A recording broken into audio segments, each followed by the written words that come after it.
सीधा जीजाबाई की फ़ोटो पे आओ। अच्छा, अभी बच्चों, अब जीजाबाई जो थी ये कोई सामान्य महिला तो थी नहीं। लखुजीराव जाधव जैसे वीर की बेटी थी वो, और शाहजी राजे की पत्नी थी।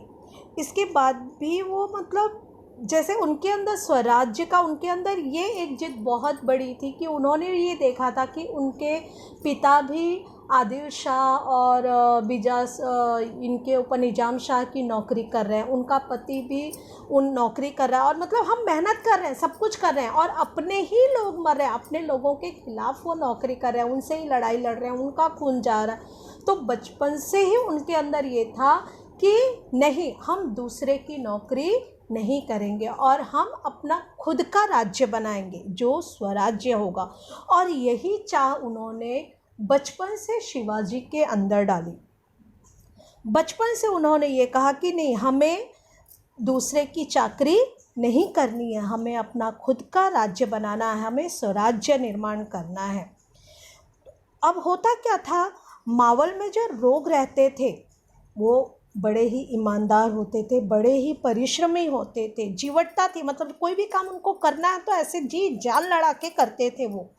लेकिन सुल्तानों की सेना आती थी और उनका राज्य, उनका जो पूरा संपत्ति होती थी, उनकी मेहनत की जो कमाई होती थी वो पूरा लूट के वो लेकर चले जाते थे, उनका कोई भी रखवाला नहीं होता था।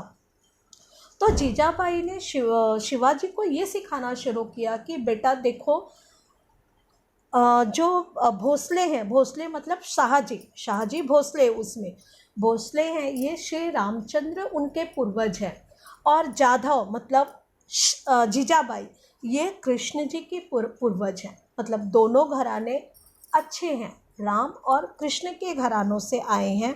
हमने कभी भी अन्याय नहीं सहा है, बल्कि अन्याय करने वालों को हमने मारा है।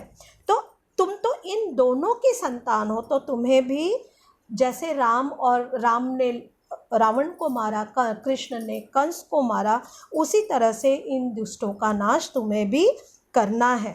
और उन्हें वो हमेशा बताती रहती थी कि हम जो वीर होते हैं उन्हें अन्याय के विरुद्ध लड़ना है, तुम भी दुष्टों का दमन करो और उसी प्रकार जियो जिससे प्रजा सुखी हो, क्योंकि अगर प्रजा सुखी होगी तो ही राजा सुखी होगा।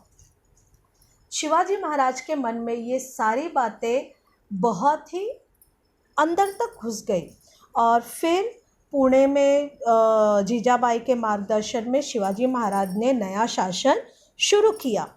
शाहजी राजे ने इस काम के लिए पूरी तैयारी करवा दी, और फिर उन्होंने बंगलोर से उनके साथ साम्राज नीलकंठ पेशवे, बालकृष्ण हनुमंत मजुमदार, माड़कोजी दहातोंडे, सरनोबत, रघुनाथ बल्लाम, सबनीस, सोनोपंत डबीर जैसे अनुभवी व्यक्ति उनके साथ कर दिए थे।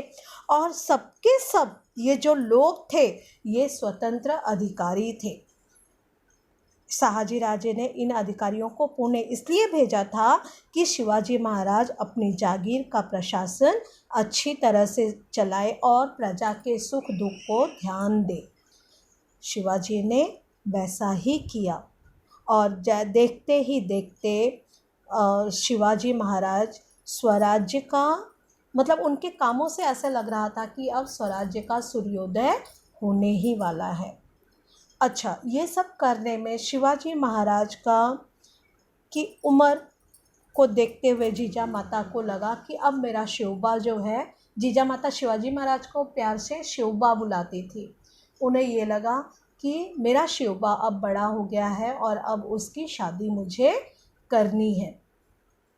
तो इसके लिए उन्होंने अच्छी कन्या का, सुयोग्य कन्या की खोज आरंभ कर दी, और उन्हें फिर एक कन्या पसंद आई, उसका नाम था सईबाई।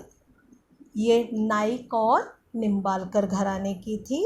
और बाद में फिर इन लोगों का जब जीजाबाई ने ये पसंद कर लिया, उसके बाद उन्होंने बड़े धूमधाम से शिवाजी और सईबाई की शादी कराई। ठीक है बच्चों, पाठ समझ में आया?